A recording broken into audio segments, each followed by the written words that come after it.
Ungasebenzi kwemalambo etimbawu temgwaqo kuba liphawu lecala Takhamuti letibona ngalo ukuthi sekucala lihlelo lokucishwa kwagezi ngenhloso yekumonga.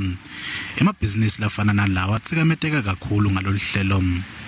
It affects us immediately as, you know, most of our tenants don't have generators. So we're at the moment on generator at the fuel price, everything that's every day, it's an inconvenience. Lengapha tekicide isebenzisa gezi kakhulu kusithe amakhasimende ayo. Kepha njengoba kunekuhamba kwagezi ngenhloso yekumonga kude lokusebenzako. Kanti-ke nekuphutha kubuya kwagezi kubanga umonakalo lomkhulu. Everything that I do requires power. So immediately when the power cuts, I'm sitting down. There's nothing else that I can try to do waiting for load shedding. Sigaba sesine sekucishwa kwagezi ngenhloso yekumonga kuphindze kutsikamete isikhathi sekulungisa tindzawo letibukene netinkinga tagezi letibangwa simo selitulu lesihambisana netimvula nemakhata.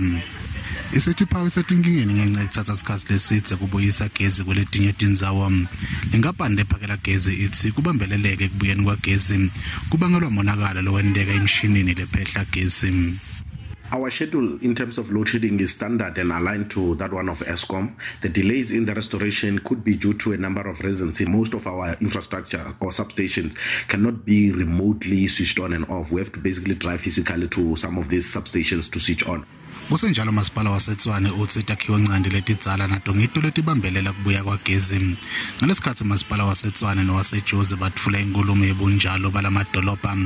Batsite batibophelele ekutfoleni itisombululo letingcono kuletinkinga tagezi.